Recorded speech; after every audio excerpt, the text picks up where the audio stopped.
Alright guys, Darren from Honest Money and welcome back to another video. So in this week's video I'm going to be sharing with you how I saved over £300 in less than 1 hour of my time last week. Before I get to that, I just want to say a big thank you to everyone that has subscribed to the channel, especially those of you that have joined in the last week or so.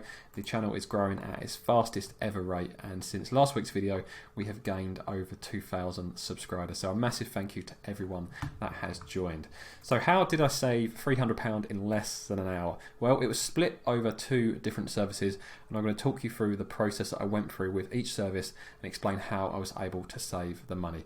Now, one of these requires picking up the phone, and I know some of you guys aren't a huge fan of doing that, so the other one, which also saves money, doesn't require picking up the phone at all. So the first thing I want to take a look at is getting a good deal on your broadband. Now, my broadband was coming up to the end of the 18-month contract that I had with BT, so I had received this email from BT encouraging me to upgrade and sign up for another 18 months or 24 months online.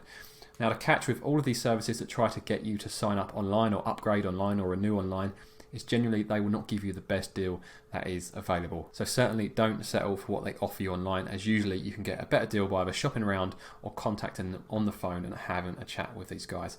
So at the moment I have been paying £32.40 for the past 18 months. I think it started out at like $31.99, but with the annual inflationary increases that we see on our bills now and we have to accept, I've ended up paying £32.40, which is fine. You know, it's not overly expensive for internet and a telephone landline. However, when this contract comes to an end, the cheapest contract that they could offer me for the exact same package was $33.99. So the bill was going to go up. It wasn't going up a huge amount, but I knew that there was going to be cheaper deals out there with other providers. So my first port of call, rather than saying, right, this is it, I'm going to call BT and have a chat with them and see what they can offer me, I decided to go on to Uswitch. And before I go any further, I have no affiliation with any of these companies. There's no affiliate links in this video. This is purely showing you guys how I was able to save this money last week, and hopefully you guys can follow these steps and save money for yourself. So I popped in the relevant details into Uswitch, and the comparable deals that really jumped out to me were the ones from PlusNet and TalkTalk. So if I scroll down here, you'll see the ones I'm talking about. So you've got either 66 meg average speed or 67 average speed. Pretty much you're going to get the same speed with either provider, as it's the same phone line. But the cost, as you can see, is £25.99 or £26, which is the equivalent of what I was being offered at £33.99 from BT. So I knew that BT were offering me a price that was £8 above the best price that was currently available. So rather than just switching straight to PlusNet, I'm actually quite happy with BT and the services they provide. And I know many people will have opinions as to whether TalkTalk's any good or PlusNet's any good or BT's any good, but based on my own experience, I've been happy with what BT have provided at this house. So I decided to give them a call to see if they could match this price. So I went onto the BT website, made sure I found the correct department. So you always want the cancellation department or the retentions department. Don't just go through to general billing, as they usually don't have access to the sort of deals that are available. So I went onto the BT website, went to account and billing, cancelled BT, and then called this number. Now the worst part about this whole process was it took about 20 minutes for them to answer the phone. But once I got through, the guy that I spoke to was very helpful. I said to him, look, I'm looking to leave BT. Bear in mind that these guys are cancellation teams and retention teams, so their job is to make sure you do not leave. So as soon as he heard that I was looking to leave BT to swap to a different provider, his job was to get me to stay. So I said, look, I'm looking to switch. Can you tell me what my end date is so I can cancel my account? Now, he was happy to give me those dates, but he did want to have a chance at trying to keep me as a customer. So he asked if I was happy with what BT were offering, and I said yes, and he asked me why I was switching, and I said it's purely based on price. So he said, what have I been offered? And I said I've been offered £25.99 from PlusNet via Uswitch. And after a few minutes of going back and forth with him saying, oh, we probably won't be able to match PlusNet as we offer all of these extra features, eventually come back and said, look, we can match them at £25.99. So as you'll see on the confirmation email that I've got here from BT, it says, thanks for asking us to change your package. And if we scroll down, we've got the broadband fibre 2, which is comparable. If I scroll down a little bit further, you'll see here, you've got the average speed of 67 megabits, which is on par with what I just showed you on Uswitch. And if we scroll down a bit further, you will see it is the $33.99 package with an £8 discount. So at $25.99, I'm saving £8 on what I would have been paying if I had just renewed with BT.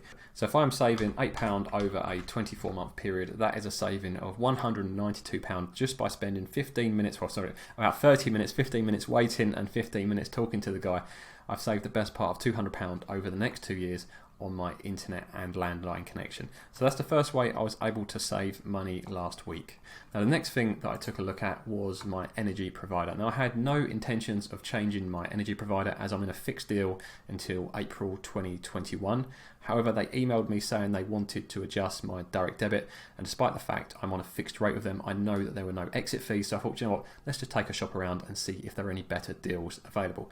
So for the last year or so, I have been paying around about £100 per month via direct debit, and they wanted to increase that to £122 per month. Now that's fine, I don't have an issue with that, because if we go to my energy provider here, now I'm with, at the moment, because I'm going through the transition period, I'm currently with Octopus Energy, and despite the fact I am moving away from them, they have been a good provider. Their customer service has been really good. So if any of you guys do find a good deal with Octopus Energy, I'd have no hesitation in recommending them.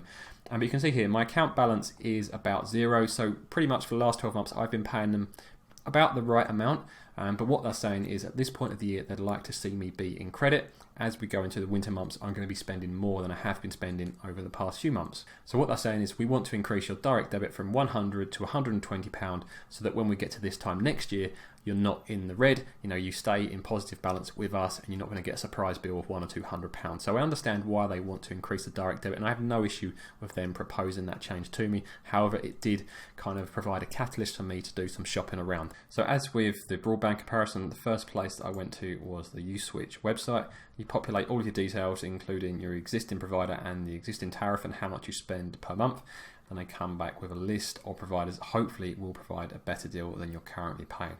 So at the top of the list, we had Avro Energy, who I haven't heard of before. So I'm always skeptical when I haven't heard of a new provider, but the same is true for Octopus Energy, and they've been great. So the first thing I do is click on the plan info button, and on there they'll give you a star rating of 4.5, which I've looked at before, and I'm quite happy with the star rating on Uswitch. Whereas if you look at someone like Shell Energy with only a 3.5 average, that to me suggests there could be problems with the switch, and I really don't want to get involved with that. So Avro Energy was the company that I was looking at.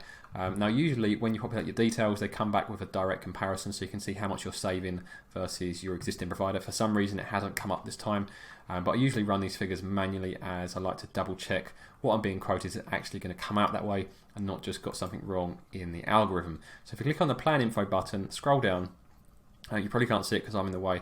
There's a link that says view standing charges and rates, and then you can see the information that you really need to know. So the things that I pay particular attention to are: one, are there any exit fees? So if you do want to swap before your contract is up, how much will that cost?